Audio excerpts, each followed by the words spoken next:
Boa noite, pessoal. Boa noite, Aline, Doral, minha colega do Sejusc, do segundo grau, Denise Bamp, doutora Paula Beckenkamp. Hoje nós vamos conversar, daqui a alguns instantes, com a Débora Brum, fonoaudióloga Débora Brum. Ela vai falar conosco sobre comunicação em tempos de videoconferência. Já está no ar aqui, eu já vou chamá-la. Começando. São 19 horas, em Porto Alegre, 19 horas. Boa janta, Aline. Olá! Olá, como é que tá? Tudo bem? Tudo jóia? Bem. Tudo, já vi que temos pessoas já entrando pontualmente, isso é muito bom, bom sinal. Eu estava vendo aqui, estava relendo o teu e-book e uma das questões que tu coloca é a pontualidade na videoconferência, né? E de fato, exatamente. O que a gente pode justificar de um atraso? Assim, o trânsito estava horrível, né? Então E principalmente porque as pessoas costumam encaixar uma live na outra, uma reunião na outra, né?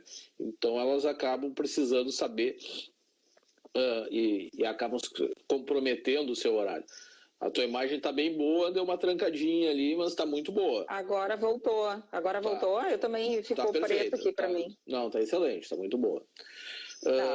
Bom, a Débora, ela é fonoaudióloga, palestrante e consultora em comunicação humana, diretora da Comunicativa Fonoaudiologia Empresarial, mestre ou mestra, se preferires, olha, a doutora Cíntia, minha colega também. E hoje eu convidei a Débora, que é minha grande amiga, conheci a Débora na escola judicial, dando palestras sobre comunicação e gostei muito, aprendi muito, evoluí muito na minha própria comunicação, inclusive depois consultei a Débora no seu consultório, né, pedi algumas dicas e tô indo mais ou menos, né, doutor? Muito bem, essa evolução a gente tem que estar buscando sempre, né, já até eu tô sempre buscando certo. esse desenvolvimento. E eu achei importante compartilhar com o pessoal, né, principalmente nessa época de videoconferência, de isolamento social, que a gente já viu uma tendência da gente aumentar o número de videoconferências, de começar a utilizar os meios eletrônicos, mas havia também muita resistência, né? As pessoas acabam, mas eu prefiro, eu mesmo não, por exemplo, aula não semipresencial, aula por EAD, eu tinha um receio, né? Preferi aula presencial, mas agora fomos jogados para dentro de casa, né? E daí forçados. Exatamente, então, e eu acho que, né, acabamos tendo algumas experiências boas, principalmente em reuniões, né, que tem algumas reuniões que o pessoal tem até acho que até um meme empresarial, né? Essa reunião poderia ter sido um e-mail, né? Um e-mail. Então a gente agora acaba fazendo essas reuniões e a gente tem que aprender sobre isso, né? Claro, né? A gente vai trazer muita coisa que é da vida real para a nossa nova plataforma de reuniões, de encontros, talvez de audiências. Exato. Né, mas as mesmas coisas que vêm de uma plataforma, elas merecem alguma adaptação. E daí aí que eu queria saber o que tu tem para nos dizer em relação a isso. Como é que vai ser essa comunicação? Como deve ser a comunicação por videoconferência? Quais as dicas que tu dá? Principalmente eu sei que tu fala sobre comunicação assertiva, né? Como eu vou ser assertivo na videoconferência, como eu vou fazer com que me entendam, com que eu saber dizer não, aquelas questões da assertividade, como é que eu vou fazer isso na videoconferência?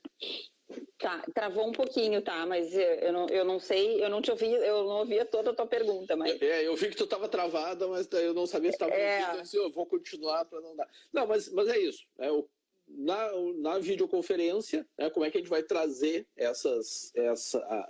esses conhecimentos que tu já ensina para a comunicação pessoal como é que a gente vai trazer, como é que a gente vai traduzir isso para a videoconferência? Como é que eu vou ser assertivo, né, na videoconferência?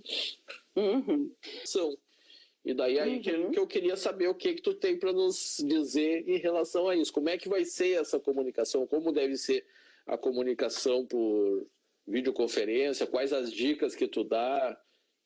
Principalmente, eu sei que tu fala sobre comunicação assertiva, né? Como eu vou ser assertivo na videoconferência? Como eu vou fazer com que me entendam, com que eu saber dizer não, aquelas questões da assertividade, como é que eu vou fazer isso na videoconferência?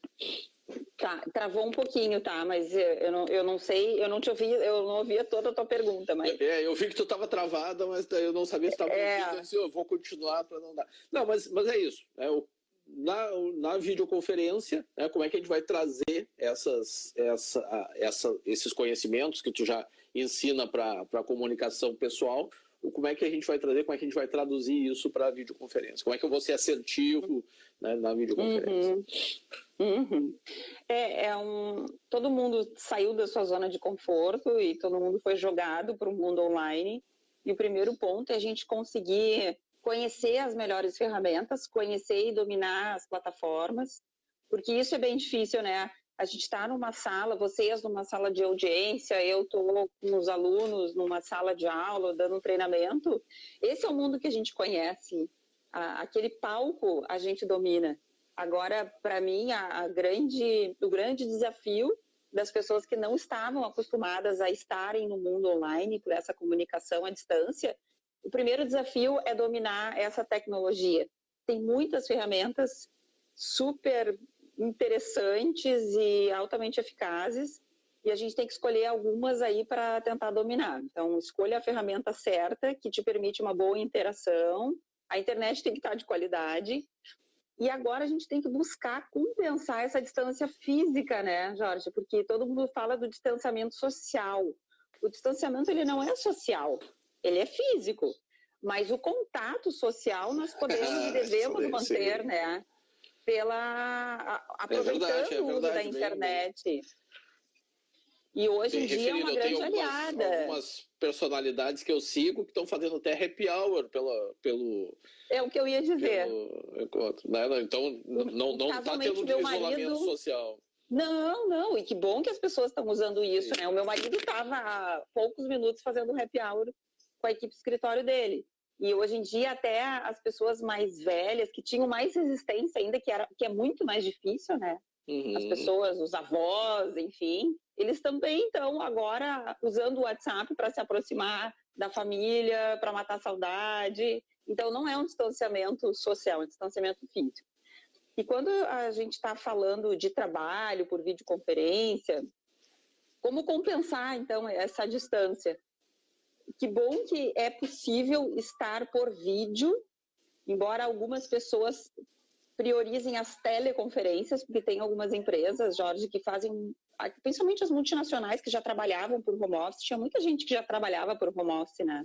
E tu sabe que a maioria desses clientes que eu atendia, eles ainda preferiam a teleconferência, eles não abriam a imagem do vídeo, porque é muito mais confortável, né? A pessoa não precisa se arrumar, pode estar descabelada.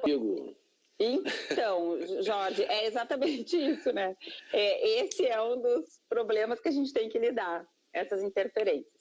Então, como compensar na videoconferência? Eu estava falando, não sei se chegou a aparecer ali. Eu só peguei que tu estava falando, daí eu até me ocorreu, tu estava falando que não precisa se não pode estar descabelado na teleconferência e tal, e eu me lembrei, até esses dias eu fiz um sobre dress code na videoconferência, fiz com uma...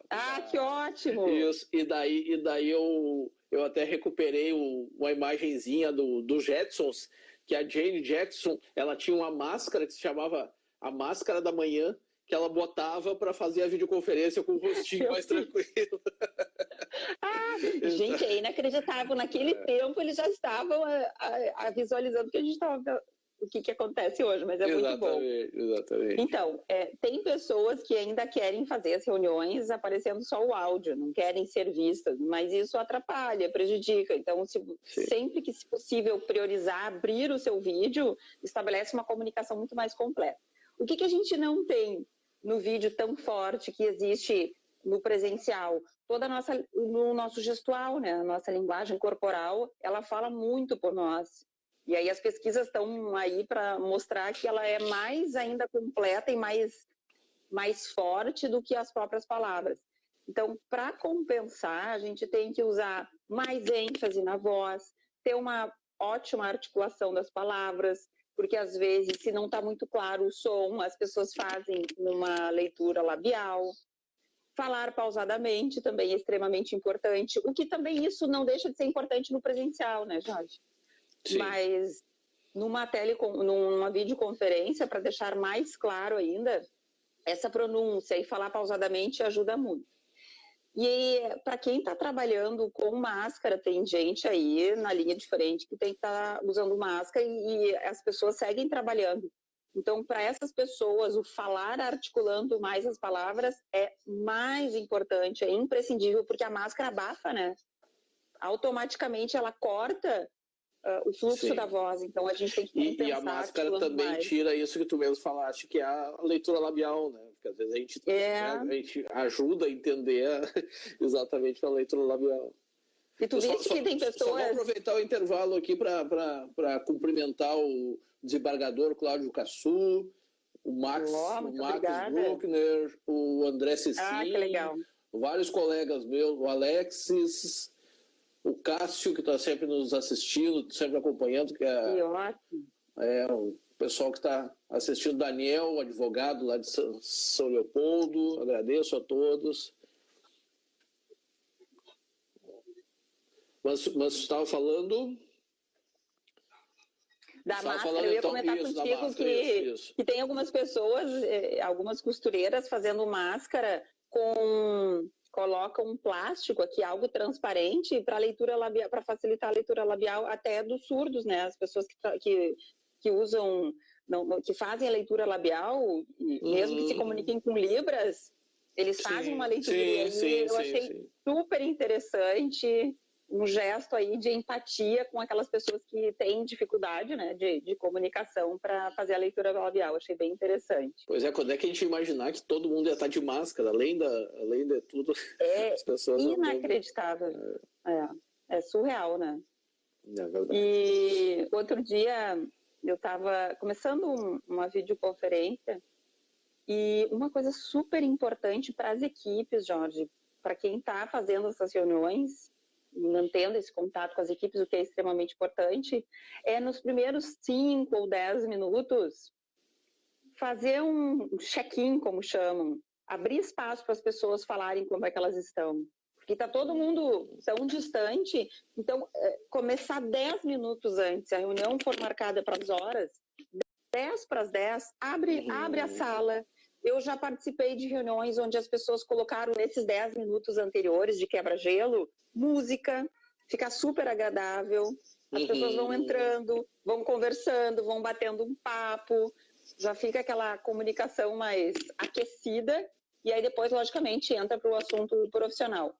Mas, então, reuniões de equipes por videoconferência tem esse também... esse preparo que antecede. Agora tu falaste, esses dias nós fizemos na Escola Judicial um curso sobre PowerPoint, sobre um curso bem moderno sobre PowerPoint, assim, não era exatamente sobre PowerPoint, era tipo um design e tal, e daí uma das lições que o instrutor, o professor deu, era exatamente isso, que agora eu recuperei da memória, que é exatamente colocar uma música no início, né? Nossa, faz toda a diferença, né? Exatamente. Isso. E de fato, às vezes acontece. Eu mesmo, eu gosto de entrar um pouquinho antes, daí às vezes tem o pessoal batendo um papo e tal. Alguém botar uma música seria uma atitude bacana. Bem legal. São detalhes, são cuidados que às vezes a gente não se dá conta e que pode favorecer um clima de abertura, de diálogo, as pessoas se sentem mais à vontade. E tem gente, Jorge, que mora sozinho, né? Eu tenho 2 filhas, tenho um marido, a gente está sempre numa... É um agito. Sim.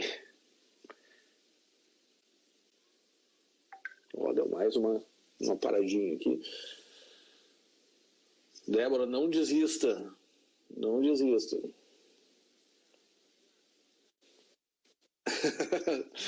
Não, deu uma paradinha aqui para mim, mas tá tudo bem. Visto que o PPT em inglês tem um coach. Ai, que legal! Tem um coach assistant? Não sabia. E tem tu leu aqui um comentário da Aline? Que interessante. Às vezes as instruções, a gente tem mania de não ler manual de instruções, às vezes as instruções nos dão umas dicas boas ali, que a gente assim, pô, como é que não... Ou alguém te explica, te conta alguma coisa, mas como é que tu sabe esse manual de instruções? Claro! A gente tem que usar mais isso. Outra boa prática, Jorge, sabe qual que é, que também facilita muito? Pedir para as pessoas desligarem os seus microfones quando tem muitas pessoas numa reunião. Porque senão entra barulho, entra papagaio, as crianças chorando, e aí fica muito ruído, atrapalha bastante. Eu geralmente digo isso, né, mesmo não sendo eu o dono da reunião, se me cabe falar em algum momento, eu digo isso e eu digo assim, se vocês não se importarem, eu vou desligar o microfone de vocês quando vocês não estiverem falando, porque às vezes a pessoa esquece e o Meet não permite, se dá conta. Né? Então daí eu vejo assim, a pessoa se distraiu, então ao invés de dizer, desliga o microfone, eu vou ali, desligo o microfone, claro, pedir autorização antes, né? E normalmente, uma coisa interessante, Débora, já que a gente está nessa questão de como se utilizar, eu fiquei sabendo faz pouco tempo, eu acho que o Meet do Google está sendo bastante usado, e o Meet ele tem uma ferramentazinha, é um plugin do Chrome, do Google Chrome, que se chama Meet Grid. E daí, com aquele Meet Grid, a gente instala aquilo e ele permite que a gente assista todo mundo na tela. Todos os interlocutores que eu acho ideal. Que aparecem. Exatamente. Isso, daí, o Zoom também. Porque daí quando tu está dando uma aula, por exemplo, claro, depende mas se é uma aula, a gente sempre gosta de ter um feedback do pessoal, né? Se tem o pessoal sacudindo a cabeça, se o pessoal está muito distraído. Isso né? mesmo. Então a gente pode, eventualmente, até o pedido para falar pode até ser levantando a mão, no caso, né? Se a gente consegue ver todo mundo, né? Então acaba facilitando bastante. Essa é uma combinação bem importante no início da reunião, né? Deixar claro, aliás, no convite, deixar claro, gente, vai ter vídeo, preparem-se, porque imagina, tá todo mundo lá de qualquer jeito, achando que não vão aparecer no vídeo, e aí daqui a pouco tu liga a câmera e aí pede para a pessoa aparecer. Então, fazer algumas combinações antes, estabelecer essa questão do microfone ou não, e a participação. Então, por exemplo, ontem eu estava dando um treinamento pelo Zoom, e aí fica essa colmeia que chamam, né? Todo mundo aparecendo no vídeo, todos eram poucos participantes, não eram muitos, então facilita mais ainda. E aí, alguns participantes, quando queriam falar, faziam exatamente isso que tu fizeste, eles levantavam a mão. E fica fácil, aí a gente consegue enxergar e dar a palavra, porque senão, se cada um abre o seu microfone para fazer as perguntas todas ao mesmo tempo, vira bagunça. Não. Então, são pequenos ajustes e combinações que a gente vai aprendendo e vai combinando com as pessoas e facilita, faz fluir mais o andamento da reunião, da comunicação. Tu falaste e também está no teu e-book, depois tu vai dizer como é que as pessoas podem receber o teu e-book. Claro. Tu fala para as pessoas gesticular naturalmente, né? Porque às vezes a gente fica meio travado, né? E é interessante, às vezes talvez nem apareça, mas ainda assim a gesticulação, né, deixa a pessoa mais solta para falar. Se a pessoa gesticula, né, então, aquilo ajuda ela mesmo a pensar. E daí tu fala ali que essa linguagem corporal ela ajuda no rapport, né? Muito. Eu queria que tu falasse um pouco sobre isso, porque eu sabe que eu gosto dessa questão de linguagem corporal, gosto dessa leitura corporal, né, principalmente para identificação de emoções, né, não necessariamente a mentira, né, mas para ver como é que a pessoa está se sentindo em relação àquilo. É importante para o juiz, também para o advogado, quando quando conversa com uma parte, né? O próprio advogado, para conversar com o seu cliente, ele tem que entender se aquilo que ele está falando, de fato, incomoda ele muito num pedido de dano moral, por exemplo, quando ele está fazendo um pedido, né? Quando o advogado tem que interpretar aquilo para ver se aquilo, de fato, é importante, porque o juiz depois vai fazer também, né? Então, eu gostaria que tu falasse um pouco dessa questão da linguagem corporal, da interpretação da linguagem corporal na comunicação. Ah, tá, já estou te ouvindo. Já voltou. Ótimo, voltou. A linguagem corporal, ela complementa muito e é extremamente importante para dar essa veracidade, para dar naturalidade, para dar força para os nossos argumentos. Tem vários aspectos para a gente conversar. Quando eu trabalhava na Record, atendendo os repórteres, no início, eles iam para a cabine gravar aquelas matérias que a gente chama de off, que é só quando aparece a voz deles e a imagem, e eles gravavam sentados com um microfone, com um pedestal, tinha um pedestal e um microfone, e aí eles pegavam as folhas para fazer essa gravação. Daí eles gravavam assim, todos, né, geralmente mais curvados. E aí eu comecei a perceber que tinham alguns repórteres que tinham uma voz mais viva, com mais energia. E aí fui investigando o que estava acontecendo e que fazia essa diferença no ao vivo para a voz gravada. E a gente descobriu que quando eles... Depois eu pedi que colocassem um pedestal onde eles ficassem em pé, que colocassem aquele apoio das folhas, eu não me lembro como é que chama, quando a gente usa uma partitura, a gente coloca esqueci o nome de um apoio. Não sei o nome. Então eles colocavam as folhas ali. Eu ia esquecer, porque daí eu... Tudo bem. O que importa... Daí tu falou, o que importa é que... O que importa é saber que o nosso gestual dá força e firmeza para a voz, mesmo que não esteja aparecendo. Esse é um ponto importante. E o pessoal, quando sentava, ficava mais relaxado. A voz ficava mais... não ficava segura e a voz ficava mais abafada. O brilho, né? Que você chama. Tanto é que quando a gente liga para alguém, às vezes a gente diz assim, estava dormindo, porque a pessoa está deitada, a gente nota pelo tom da voz, a postura corporal, porque a voz fica mais relaxada, mais preguiçosa, não fica tão firme. Tem um livro que eu gosto muito que é Inteligência Não Verbal, Os Segredos do Agente de um FBI, onde ele fala muito da importância do corpo justamente nessas investigações. Do Joy Navarro, né? Quando a pessoa... Isso, exatamente, eu adoro esse livro. Para descobrir quando a pessoa está mentindo. Sabe que o Joy Navarro é meu amigo no Twitter? Não, sério? Eu já conversei com ele e ele é cubano, né? Ele é cubano. Não sabia, não sei. E daí eu queria... eu perguntei se ele viria aqui, ele disse assim, adoraria falar em espanhol, daí eu só temos que arrumar um patrocinador para trazê-lo. Ou talvez eu vou fazer uma live agora com ele, agora talvez seja mais fácil, né? Então, olha, seria Mas ele é um cara muito legal, assim, eu sigo. Ele é um cara muito bacana, assim, sempre, as interações que eu tenho com o Twitter, sempre ele responde. E é um cara que ele tem aquele dicionário de linguagem não verbal também. Isso. Olha, Jorge, foi um dos livros que eu mais gostei de linguagem corporal, pelo bom senso, pela forma como ele trata. E uma das coisas que eu achei mais interessantes é que ele fala que a gente primeiro precisa ver como é que a pessoa, ao natural, ela é descontraída, para depois perceber quando que alguma coisa incomoda. Então a gente tem que conversar com as pessoas, falar sobre amenidades, perguntar do hobby, da família, e aí a pessoa vai se soltando e aí tu vai vendo qual é o padrão natural dela, de conforto, né? Isso. E aí quando... Na psicologia a gente chama a linha de base, né?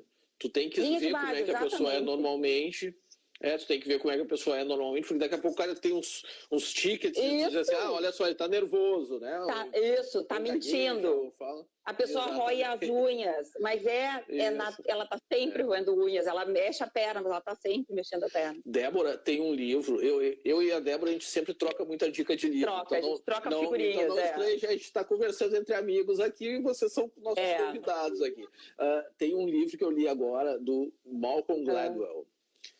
Conversando com Estranhos. Ele é muito bom, né? Ele é jornalista. Esse dia até estava falando dele. Esse é um livro que saiu agora há pouco, né, Jorge? Saiu agora há pouco. Eu li sobre esse livro faz uns 2 dias atrás. É genial, tu vai adorar esse livro. Ele fala sobre juízes. Ele fala, inclusive, nessa situação que os juízes estavam... Eu não me lembro bem a situação, mas eram os juízes criminais, estavam muito reticentes sobre fazer oitiva de apenados para condicional por videoconferência, porque eles achavam que eles tinham que olhar olho no olho, tinham que sentir na pele, tinham que ver os movimentos e tal. E daí chegaram à conclusão, né, os cientistas, porque o Malcolm Gladwell ele é jornalista, né, ele vai e pesquisa os documentos. E daí chegaram à conclusão de que o juiz não conseguia ver nada do cara mentindo, o índice de acerto era menor do que um macaco jogando dardo, né, que o pessoal gosta de usar esse exemplo, e que não era isso que ia ajudar a melhorar essa comunicação. Né? Então, e tem outras situações. Esse livro é sensacional, tu vai ler. Tá na minha lista. Muito. Faz 2 dias, casualmente. Que bom. Saiu alguma reportagem falando, acho que no LinkedIn, talvez um artigo falando desse... Esse cara é muito bom, né? Ele escreve muito bem. Até tem uma em uma determinada passagem, tá trancada aqui para mim, hoje tá meio ruim a ligação. Eu não sei se eu continuo falando, não sei se vai me ouvir. A Cíntia está reclamando também, desculpa, Cíntia, hoje a ligação está meio trancada mesmo. Não. Pois é. Bom, mas daí eu estava dizendo que o Malcolm Gladwell, ele é um jornalista sensacional e esse livro é muito bom. Esse livro tu vai gostar, tem várias... eu me lembrei que eu estava falando exatamente... Ele tem uma parte que ele pega e interpreta o seriado Friends, e ele diz que o pessoal gostava muito do Friends porque os atores eles eram muito bons na linguagem facial, né? Que tudo que tu poderia ouvir sem som, porque tu entendia tudo que eles estavam falando por causa das expressões. E daí ele fala que isso de expressões não é muito verdadeiro, daí ele meio que contesta a teoria do Paul Ekman. Eu fiquei um pouco chateado com ele, eu vou dizer, porque... mas eu entendi o que ele quis dizer, mas é bom a gente ter alguém contestando uma teoria que a gente acredita, né? Até pra gente ver se, de fato, né, ter uma discussão. Mas daí isso eu deixei ele um pouquinho magoado, só para não dar as 10 estrelas ou 5 estrelas para ele, eu retiraria esse ponto. Sim, é que tem gente que leva muito ao pé da letra, né, Jorge? E é isso que eu... o extremo, como tudo, né? A pessoa, assim, cruza os braços, a pessoa já diz, tá resistente. E não existe um bom senso, tem que analisar o contexto, tem que analisar a linha de base, não é... Travou de novo, Jorge. Hoje é o dia, né? Não, mas tá bem. Daí, é o trânsito aqui da internet, muita gente usando essa hora. Pois é, eu acho que é véspera de feriado, talvez tenha aumentado um pouquinho mais, talvez tenha algum cantor fazendo alguma live. Então... pois é, aí não dá, né? É concorrência desleal, né? Exatamente. Outra questão interessante, Jorge, para trazer aqui em reuniões, essas videoconferências, nem todo mundo fica à vontade. Então, tem os que falam mais e tem aqueles que falam menos. Estou pensando em equipe, né? Aí saindo um pouco da audiência. Então, tu está numa reunião com a tua equipe e tem aquele que vai ficar lá quietão. E tem o prolixo que fala demais e toma conta. E isso pode tornar a reunião mais extensa ainda ou fazer as pessoas se desligarem, baixarem o olhar, ficam aí mexendo no celular. Então, um ponto interessante é a gente fazer perguntas mais fechadas para quem é muito prolixo, para a pessoa não abrir muito as ideias e sair divagando pelo mundo e não volta nunca. E como fazer essas pessoas mais tímidas participarem? Com perguntas abertas. O que, por quê, quando, como, porque isso naturalmente estimula respostas muito mais completas às perguntas abertas, né? E aí tu vai fazer uma pergunta aberta para quem é prolixo, a pessoa não volta mais, né? Então tem que também saber... Viviane, tu está perguntando aqui o que é linha de base, não sei se tu está me ouvindo, mas acredito que sim. Linha de base é é o estudo que tu faz, só aproveitei o intervalo aqui para comentar com a Viviane. A linha de base, então, é tu conhecer a pessoa fora daquela situação de tensão. Então, tu tem que estudar a pessoa, não no momento que ela está em tensão, no depoimento, no interrogatório, para tu ver se ela mente, tu tem que ver se ela está fugindo da linha de base. Tem um rapaz, um youtuber, que ele faz análise de expressões corporais, e daí ele faz o Six Channel Analysis, né, que são a análise em cinco canais. Então, as microexpressões faciais, a linguagem verbal. Então, se a pessoa altera o ritmo da fala também, ele coloca, né? Então, o gestual da pessoa. São seis canais, e daí tem uma técnica 7-3. Então, que se a pessoa é incongruente em mais de um canal, daí sim pode entender que está havendo uma mentira, uma incongruência. É o Vitor Santos, ele é um cara que faz análise dessas. Eu não conheço ele, mas pensando aí nessa questão até a velocidade da fala que disseste. Então, geralmente, numa situação de ansiedade, a gente tende a ficar com a respiração mais ofegante, acelerar um pouco mais a fala para dentro, elas fecham a dicção. Até uma vez, gente, foi bem interessante, um aluno num curso de oratória falou assim: eu falo rápido e para dentro para ninguém entender nada e não me perguntarem nada. Olha que ponto chega o nervosismo da pessoa. Que a pessoa está tão tensa por falar em público que ela queria terminar logo. Então, ele disse: eu falo rápido e para dentro para ninguém entender nada e não me perguntarem. Aquilo me marcou bastante. Então, são vários os sinais de que a pessoa está confortável, não está confortável, né? Não é só pelo corpo. Sim. Respiração, o olhar, desvia o olhar, não desvia. E tem uma tendência também de a gente falar muito rápido, né? Às vezes a gente assim, não, eu vou me livrar desse tema aqui que eu tenho para o pessoal já despejar tudo isso, né? Até porque às vezes a pessoa quer mostrar conhecimento também, a pessoa também confunde pausas, intervalos, que são bem desejáveis, né, com a falta de conhecimento.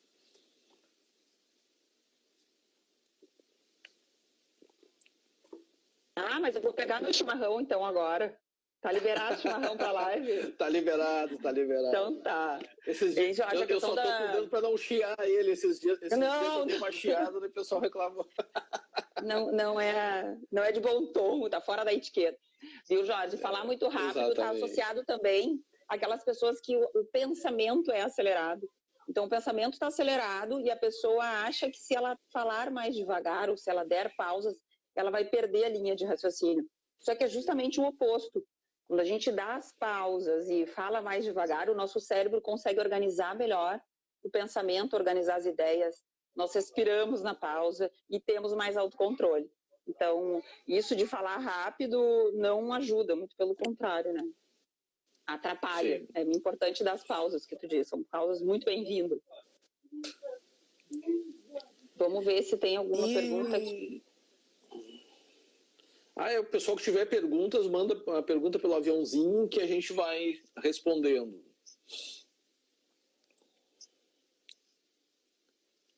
Vamos ver se tem alguma pergunta aqui.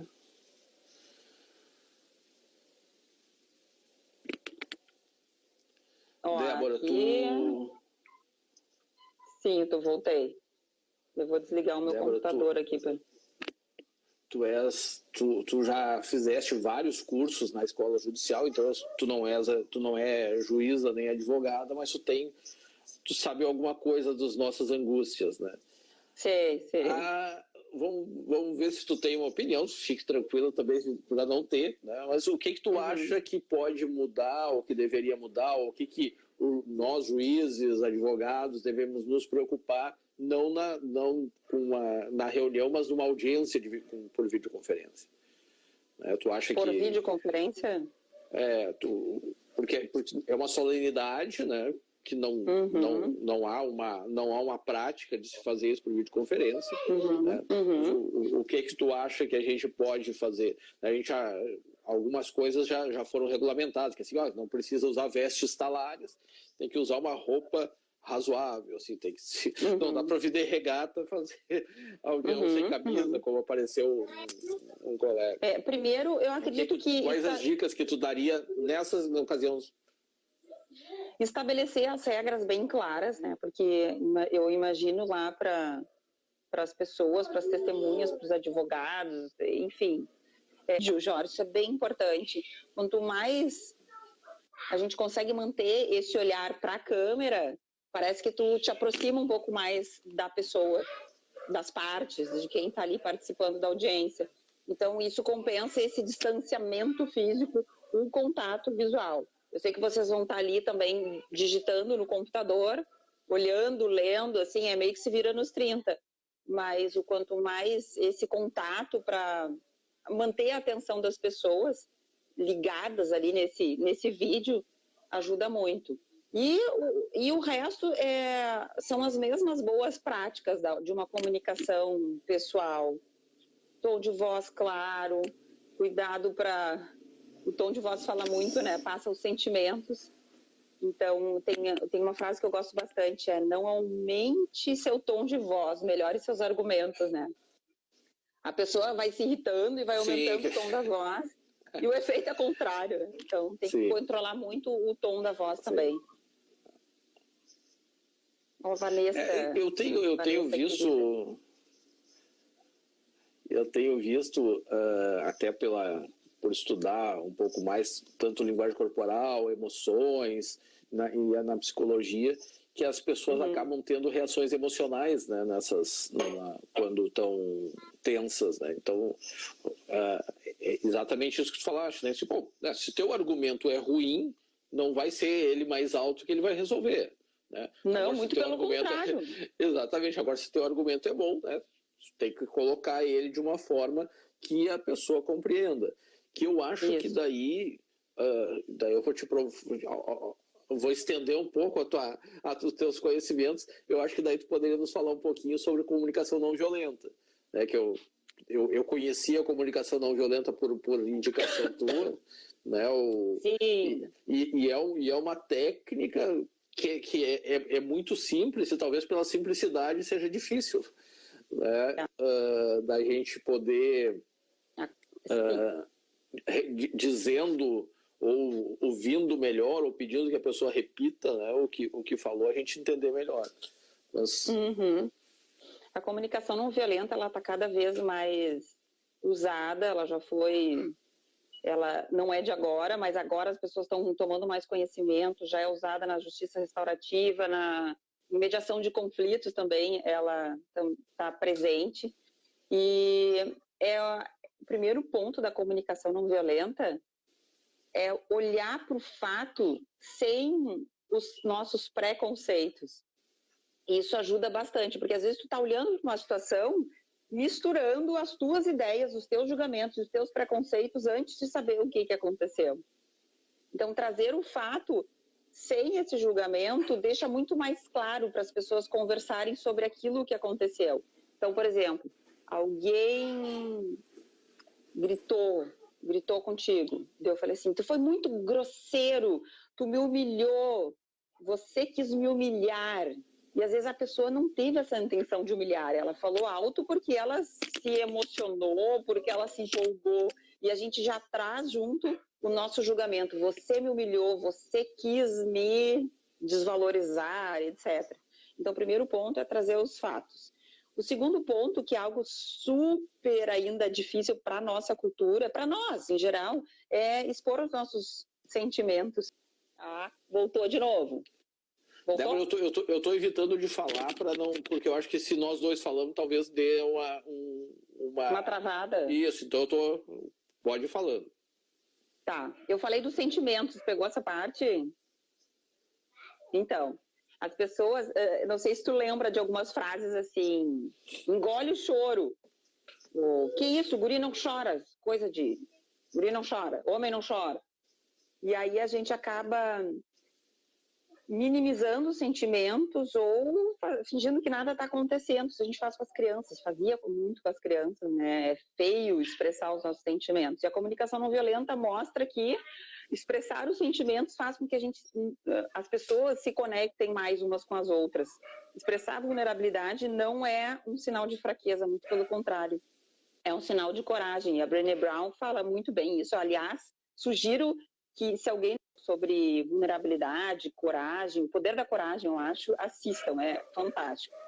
Então, na comunicação não violenta, a gente expressa os nossos sentimentos. Então, por exemplo, ontem, quando você falou alto comigo, eu me senti incomodada, me senti chateada, eu fiquei muito triste. E aí depois a gente traz as nossas necessidades.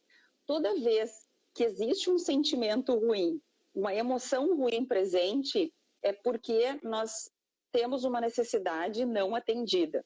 Toda vez. Então, toda vez que alguém chega gritando conosco, é porque essa pessoa estava precisando de algo que não foi atendido.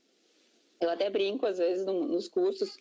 Se, por exemplo, Jorge, tu tens um almoço com alguém, ao meio-dia, e essa pessoa chega atrasada, e aí a gente começa a se irritar, e a pessoa não te avisou que vai se atrasar, e aí a gente se irrita e se irrita. Qual é o motivo dessa irritação? O motivo pode ser por fome, eu quando estou com fome eu fico mal-humorada. O motivo poderia ser que eu tenho uma reunião depois, eu não poderia me atrasar, e eu vou me atrasar e isso vai me incomodar. Então a gente tem que identificar exatamente se eu não estou me sentindo bem, qual é a necessidade que precisa ser atendida, que precisa ser suprida. Se alguém chega com O Alberto é um amigo meu que entrou agora e ele é um grande entusiasta das mídias digitais. Ele é quase meu coach. Ele tem mentor. Seguidores, ele trabalha com hipnose, ele é psicólogo. E eu convidei, ele está dando uma passada por aqui entre uma das lives dele. Vamos ver se ele nos ajuda a conexão não cair tanto, né? Ver se ele tem alguma dica. Tá bem. Só aproveitando o teu gancho, essa situação, o sentimento que tu tem, né, o sentimento que aquela situação te provocou, tu atribui isso a uma intencionalidade da outra parte. Né? Então, tipo assim, tu te atrasou e eu fiquei triste, ou fiquei irritado. Assim, tu me deixou irritado, né? A gente coloca como se a outra pessoa tivesse, diz assim, o que eu vou fazer para irritar ele? O que eu vou fazer? Né? Como se a gente mesmo tivesse algum poder sobre alguém de fazer alguma coisa. Até tem. Eu consigo deixar uma pessoa irritada na hora. É só tu estar no trânsito e dar uma buzinadinha do coisa. Eu digo assim, quer ver como eu domino aquela pessoa ali? Eu chego, a pessoa já fica furiosa. Eu digo assim, olha só, ela está sob meu poder. Não é hipnose, mas é uma forma de colocar. Para essa questão de sentimentos, Jorge, eu gosto muito, acho que o Kardal falou uma vez isso, assim, que como é que é? Provocação é que nem veneno, só faz efeito se você tomar. Então, a pessoa, a gente diz muito isso, né? Ele me irrita, eu não suporto conviver com essa pessoa, ela me irrita. Não é ela que me irrita, é eu que me irrito com aquilo que ela está fazendo. Exatamente. Porque quem tem poder sobre mim sou eu. Senão a gente fica à mercê de todo mundo, e aí tu não tem uma vida tranquila. Então, a primeira questão é essa, isso é bem interessante as pessoas se darem conta de que o sentimento é meu. Eu sou responsável por gerar os meus sentimentos. A pessoa ela pode querer me tirar do sério, mas se eu saio do sério ou não, a decisão é nossa. Claro que não é tão simples assim, mas a decisão é minha. Então é internamente. É que nem aquela história da pessoa que cumprimenta alguém que não cumprimenta ela, ou que não corresponde. Tu sempre cumprimenta ele alegremente, ele nunca responde. Por que tu faz isso? Eu não vou deixar que ele diga como eu devo me comportar. Né? Se a personalidade dela é essa, ok. Né? Mas eu sou esse cara que cumprimenta as pessoas. Ou, né? Do gênero, né? Eu não vou deixar ele ditar o meu comportamento, Exatamente. Então, a gente associa os nossos sentimentos a questões externas. Então, vamos, por exemplo, você está na fila de um supermercado, tá? e tu tá super tranquilo, agora as pessoas não têm compromisso, então tu não tem tanta pressa. Claro que a gente tá ali meio incomodado, mas a gente não tá com pressa de compromisso, tá? E aí tu pega uma fila grande, só que tu não tem compromisso. De repente agora dá uma estabilizada. Uhum. Eu estava dando o exercício eu estava falando do exemplo da fila, né? Isso. Chegou a... Não, é que então, que a pessoa não está irritada. Tem um dia que tu não tem compromisso nenhum e pegar a fila não vai te incomodar. E no outro dia tu tens um compromisso e pegar a fila vai te incomodar. Quem te incomoda não é a questão da fila. Exato. É a necessidade de ter um compromisso e chegar no horário. É a necessidade de sair correndo rápido. Então, o que nos acontece não é o grande fato gerador dos nossos sentimentos, e sim aquilo que eu estou precisando naquele momento. Então, a comunicação não violenta nos ensina a olhar para esses sentimentos, a ter mais consciência de que as minhas ações são resultado daquilo que os meus sentimentos são resultado daquilo que eu preciso. Um outro ponto interessante é também poder olhar para os sentimentos dos outros, né? E tentar identificar do que essa pessoa precisa. Aqui, essa pessoa aqui, gente, precisa de atenção nesse momento. Entender que existe uma necessidade aqui. Precisa ser atendida. Tá certo. Ela merece ser atendida. A mamãe está numa reunião, meu amor. Porque senão, se a gente não atende essa necessidade, gera uma emoção muito negativa e aí a gente vai ficar mais difícil. Mas ela gosta que fica ouvindo a mãe. Depois os sentimentos e entender quais são as necessidades, e essas necessidades geralmente são universais, mas cada um tem a sua em grau, mas as pessoas geralmente precisam de segurança, precisam de amor, precisam de carinho, e quando falta isso, as pessoas explodem. Outro ponto importante da CNV é fazer os pedidos claros, né? Quando as coisas nos incomodam, às vezes a gente pede o que a gente não quer. Por exemplo, eu não quero que você grite comigo. Eu não quero que você me interrompa. O que eu estou fazendo? Eu estou pedindo algo negativo. Sim. Então, ao invés de falar assim, eu não quero que você grite comigo, o pedido ele tem que ser mais claro e positivo. Eu gostaria que você falasse mais baixo.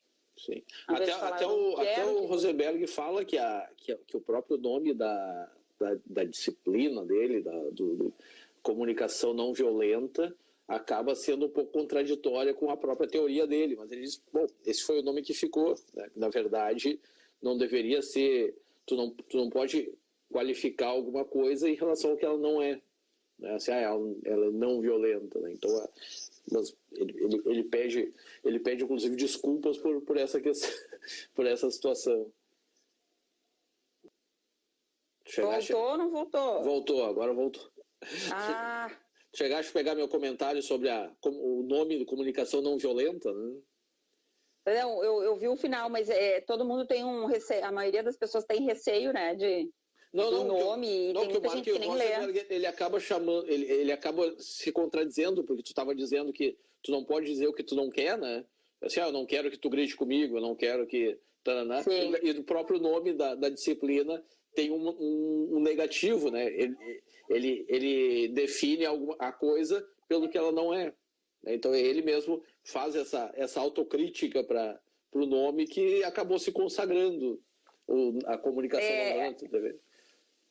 Isso, mas tem muita gente que olha assim, não, esse livro não é para mim, eu não sou violento, eu não bato em ninguém. Mas, às vezes, um silêncio pode ser uma violência, uma resposta que tu ignora da pessoa. Às vezes, a gente é agressivo com o olhar, às vezes, a gente bufa, né? Dá aquela bufada, aquela suspirada. A nossa voz, muitas vezes, pode ser agressiva. Um tom irônico, aquelas brincadeirinhas, aquelas alfinetadas que a gente diz, né? Mas isso é óbvio, né? Óbvio que sim. Eu já te falei 15 vezes. Então... Tem muita gente que não se considera violento porque acha que a violência é muito mais física, mas não. A gente é, muitas vezes, violento, agressivo pela forma de expressar e nem se dá conta disso. É um livro que vale a leitura de todos, né, Jorge? Para todos. Vale a leitura. Quando eu estudei no Uruguai, eles tinham um vício verbal que era começar, quando falava alguma coisa, eles diziam assim, claro, eu não sei se para eles não incomodava, mas a mim me incomodava muito. Eu dizia alguma coisa e eles diziam, claro, e daí fazia algum comentário. Tipo assim, que obviedade claro, nesse tu tom tá falando, óbvio. né? Exatamente. Exatamente. Provavelmente deve ser da cultura, mas é esquisito, né? É esquisito. Isso, sim. Sim. Assim como é da cultura deles, assim como a cultura deles, eles não falam velho, né? A gente fala normalmente, eu sou mais velho que tu, né? Ele é mais velho que eu. Eles dizem que velho é para coisas, para pano, para alguma coisa. As pessoas são eles dizem mais grandes, maiores, sim. Se compara ou mais idoso, né? Eles cuidam muito isso. Então, às vezes, tem essas questões até culturais. Né? Aqui era de idioma, mas às vezes até regional pode haver uma linguagem que para alguém acabe sendo mais violenta. Exatamente. A Karine aqui está perguntando, oi Karine, tudo bom? O nome do livro é Comunicação Não Violenta.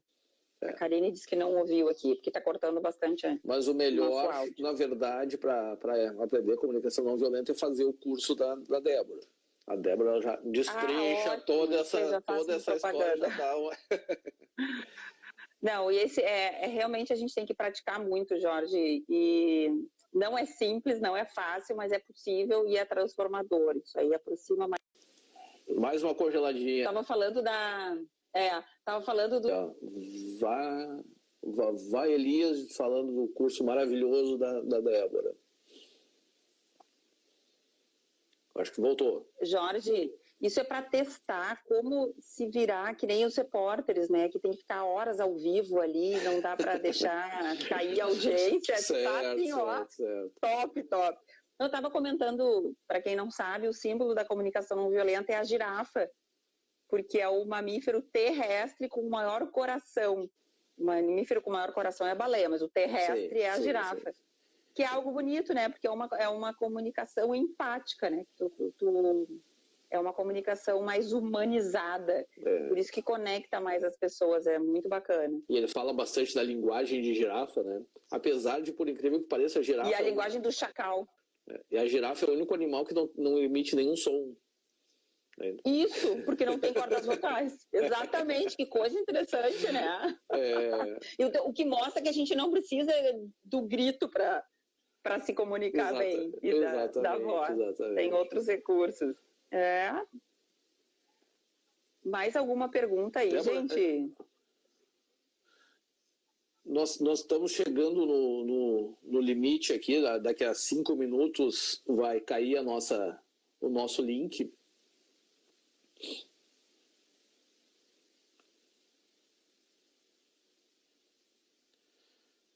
Bom, em menos de 5 minutos vai cair o nosso link.